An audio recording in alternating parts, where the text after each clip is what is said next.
शर्टां दे दित्तियां वा इन्होंने ओवरलैक कराना वा ए साडे दुपट्टे है कि इन्होंने ना करानी है बिको तो अगे ना सौदा ले आइए तो फिर भाई जल्दी कर दो हैं दुपट्टे किन्ने हाँ जी 2 शर्टां हो गई तो 5 दुपट्टे है ना बस मैं घे लिया वा हाँ जी मेरे भैन भरा घे लै लीए सौदे सूदे लै लीए तो फिर ना इधर आ पहला मानो इधर ना वो भी लै ली मानो भी मगजी लैनी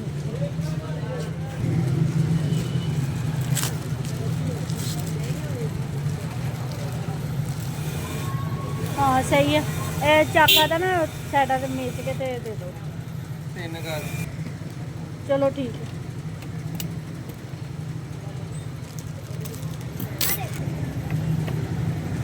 चलिए चलिए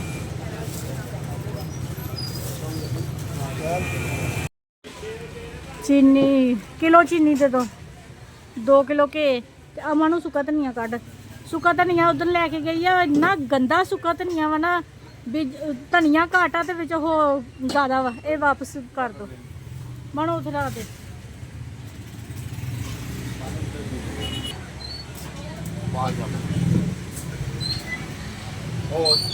बस 2 किलो तो 1 किलो चीनी 1210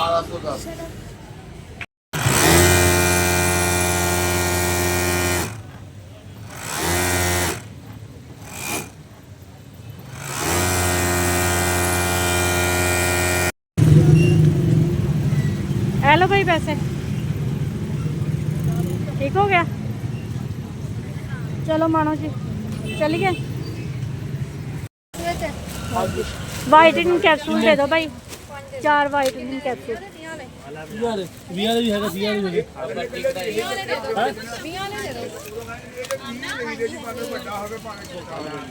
किन्ने देना 4 दे दो आप बिल ले लो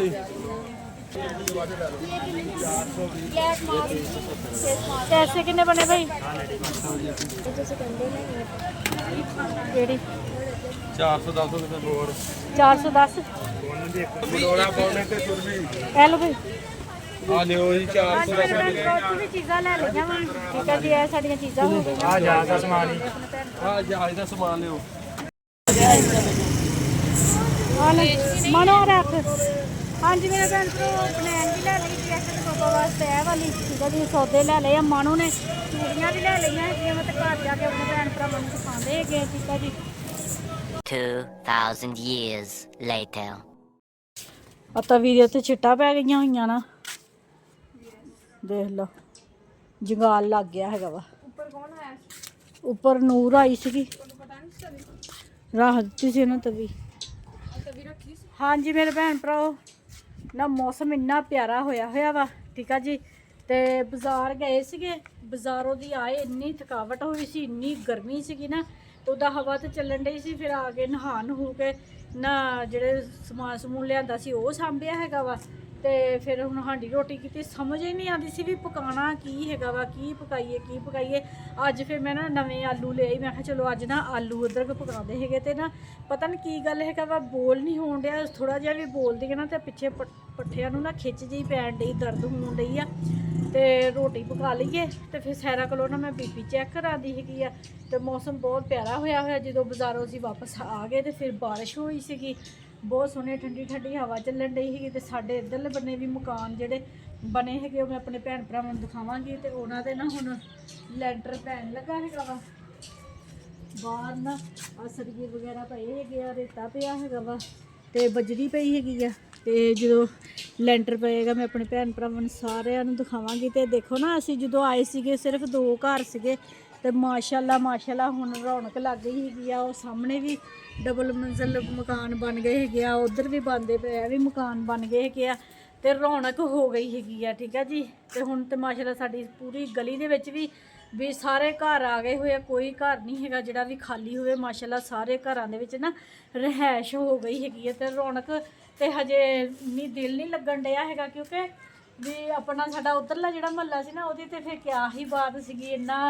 भी सारे नाल घुले मिले हुए सी बच्चे उत्थे पैदा होए उत्थे जवान होए आ ते ना ਇੱਧਰ ਆ ਕੇ ਨਾ ਸਾਡਾ ਉਹ ਹਿਸਾਬ ਕਿਤਾਬ ਨਹੀਂ ਹੈਗਾ। ਬਸ ਜਿੱਦਾਂ ਇੱਕ ਕਹਿੰਦੇ ਹੁੰਦੇ ਸੀ ਨਾ, ਸ਼ਹਿਰਾਂ ਦੇ ਵਿੱਚ ਲੋਕ ਰਹਿੰਦੇ ਹੈਗੇ ਆ, ਨਾਲ ਦੇ ਹਮਸਾਇਆਂ ਦਾ ਵੀ ਨਹੀਂ ਪਤਾ ਹੁੰਦਾ ਕੌਣ ਆ ਕੌਣ ਨਹੀਂ, ਕੋਈ ਜਿੰਦਾ ਕੋਈ ਮਰ ਗਿਆ। ਇੱਥੇ ਉਹ ਹਿਸਾਬ ਹੈਗਾ। ਅੱਲਾ ਦਾ ਸ਼ੁਕਰ ਹੈ ਸਾਡੇ ਹਮਸਾਏ ਬਹੁਤ ਅੱਛੇ ਹੈਗੇ ਆ। ਅੱਲਾ ਅਲਹਮਦੁਲਿਲਾ, ਅੱਲਾ ਮੇਰੇ ਸਾਰੇ ਭੈਣ ਭਰਾਵਾਂ ਨੂੰ ਇਦਾਂ ਦੇ ਹਮਸਾਏ ਦੇਵੇ ਜਿੱਦਾਂ ਦੇ ਸਾਡੇ ਇਹ ਹਮਸਾਏ ਹੈਗੇ ਆ। ਬਹੁਤ ਅੱਛੇ ਹੈਗੇ ਆ, ਬਹੁਤ ਕੇਅਰ ਕਰਦੇ ਹੈਗੇ, ਬਹੁਤ ਕਿਸੇ ਵੇਲੇ ਵੀ ਕੋਈ ਵੀ ਜ਼ਰੂਰਤ ਹੋਵੇ ਤੇ ਫੌਰਨ ਮੈਨੂੰ ਜ਼ਿਆਦਾਤਰ ਨਾ ਬੱਚਿਆਂ ਕੋਲੋਂ ਨਾ ਬਾਜ਼ਾਰੋਂ ਕੋਈ ਚੀਜ਼ ਕੋਈ ਖ਼ਰਾਬ ਹੋ ਜਾਵੇ ਕੁਝ ਹੋ ਜਾਵੇ ਤੇ ਮੈਂ ਨਾ ਫੋਨ ਕਰਾ ਦੇਣਾ ਹੁੰਦਾ, ਬਾਜੀ ਨੂੰ ਕਹਿਣਾ ਹੁੰਦਾ ਬਾਜੀ ਫੋਨ ਕਰੀ ਮੁੰਡਿਆਂ ਨੂੰ ਨਾ ਵੀ ਕੋਈ ਨਾ ਕੋਈ ਚੀਜ਼ ਮੰਗਾਣੀ। ਹੁਣ ਜਿੱਦਾਂ ਕਿ ਮੈਂ ਆਪਣੇ ਭੈਣ ਭਰਾਵਾਂ ਨੂੰ ਦੱਸਿਆ, ਪਰਸੋਂ ਫਰਿੱਜ ਦੀ ਸਫਾਈ ਕੀਤੀ ਸੀ ਤੇ ਬਲਬ ਖ਼ਰਾਬ ਹੋ ਗਿਆ ਹੋਇਆ, ਯਾਦ ਹੀ ਨਹੀਂ ਮੈਨੂੰ ਰਹਿੰਦਾ ਹੈਗਾ। ਤੇ ਹਜੇ ਐਸ਼ ਦੇ ਪਾਪਾ ਨੇ ਨਾ ਫਰਿੱਜ ਨਹੀਂ ਖੋਲੀ ਹੈਗੀ ਤੇ ਮੈਂ ਕਹਿਣ ਡਈ 150 ਦਾ ਬਲਬ ਆਉਂਦਾ ਤੇ ਐਵੇਂ ਮੈਨੂੰ ਕਿਲੋ ਦੀ ਗਾਲਾਂ ਪੈ ਜਾਣਗੀਆਂ। ਤੋਂ ਬਿਹਤਰ 150 ਦਾ ਬਲਬ ਮੰਗਵਾ ਕੇ ਲਵਾ ਲਈ ਤੇ ਯਾਦ ਨਹੀਂ ਰਹਿਣ ਡਿਆ ਹੈਗਾ। ਹੁਣ ਅੱਜ ਮੈਂ ਰਾਤ ਨੂੰ ਉਮਰ ਨੂੰ ਕਹੂੰਗੀ, ਉਹ ਫਿਰ ਸਵੇਰ ਨੂੰ ਬਲਬ ਲੈ ਕੇ ਆਏਗਾ ਤੇ ਅਸੀਂ ਆਪ ਹੀ ਚੁੱਪ ਕਰਕੇ ਲਾ ਦੇਣਾ ਹੈਗਾ ਵਾ। ਤੇ ਮੀਆਂ ਜੀ ਨੂੰ ਪਤਾ ਹੀ ਨਹੀਂ ਚੱਲਣ ਦੇਣਾ ਹੈਗਾ। ਜੇ ਉਹਨੇ ਵਲੋਗ ਦੇ ਲਿਆ ਫਿਰ ਉਹਨੂੰ ਪਤਾ ਲੱਗ ਜਾਣਾ, ਫਿਰ ਚੋਰੀ ਬਣੀ ਜਾਣੀ। ਅਸੀਂ ਵਲੋਗ ਚੜਾ ਦੇਣਾ ਹੈਗਾ, ਬਾਅਦ 'ਚ ਡਿਲੀਟ ਕਰ ਦੇਣਾ ਹੈਗਾ, ਪਤਾ ਹੀ ਨਹੀਂ ਚੱਲਣਾ ਉਹਨਾਂ ਨੇ। ਅਸੀਂ ਇੱਦਾਂ ਕਰਨਾ। ਹਾਂਜੀ ਮੇਰੇ ਭੈਣ ਭਰਾ, ਗੱਲਾਂ ਕਾਫੀ ਹੋ ਗਈਆਂ ਤੇ ਰੋਟੀ ਪਕਾ ਲਈਏ। ਸੈਰਾਂ ਨੂੰ ਭੁੱਖ ਬਹੁਤ ਜ਼ਿਆਦਾ ਲੱਗੀ ਹੈ। ਮੈਂ ਪੀੜੀ ਲੈ ਕੇ ਆਉਂਦੀ।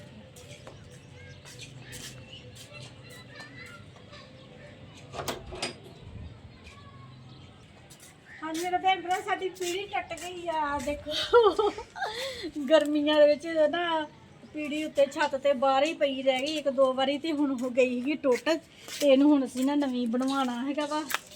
ਉਹ ਹੁਣ ਮੈਨੂੰ ਪਤਾ ਲੱਗ ਗਿਆ ਕਿਰਨ ਬਣਾਉਂਦੀ ਹੈ ਨਾ, ਮੰਜਾ ਬਣਵਾਇਆ ਸੀਗਾ ਤੇ ਹੁਣ ਉਹਦੇ ਕੋਲੋਂ ਨਾ ਮੰਜੀ ਬਣਵਾਵਾਂਗੇ। ਠੀਕ ਆ ਜੀ, ਮੰਜਾ ਵੀ ਬਣਵਾਉਣੇ ਵਾਲਾ ਵਾ ਨਵਾਂ ਤੇ ਫਿਰ ਪੀੜੀ ਵੀ ਬਣਾਵਾਂਗੇ। ਤੇ ਹੁਣ ਅਸੀਂ ਨਾ ਰੋਟੀਆਂ ਪਕਾ ਲਈਏ। ਅੱਲਾ ਜੀ,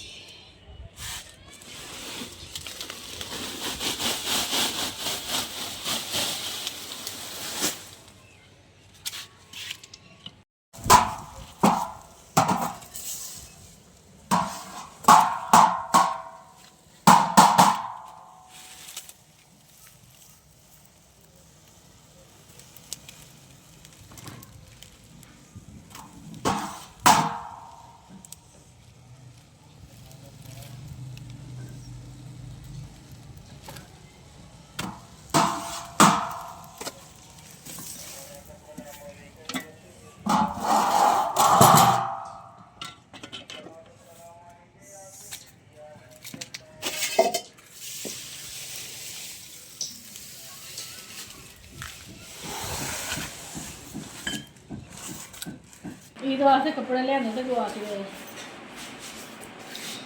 हाँ जी मेरे भैन भरा, आलू अदरक बनाया वा, किन्ने चिरा बाद बनाया तो इन्ना मज़ेदार बनया वा। जिसमें तू भी दस, तू भी रोटी खाधी है। मज़ेदार बनया, मज़ेदार। मेरी कोली तो पता चलता पिया सी।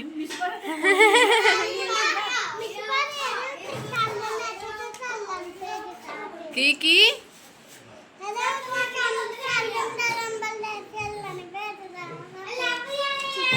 सालन दा नंबर लिख के अल्लाह ने भेजता। जीरा, सुक्का धनिया, कालियां मिर्चा सारा कुछ पीस के पाया सी ना।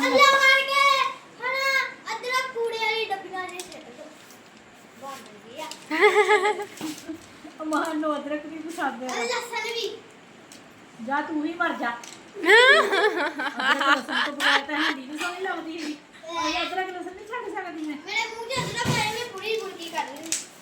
हाँ जी मेरे भैन भरा, तुहानू साडा आज दा व्लॉग अच्छा लग्या?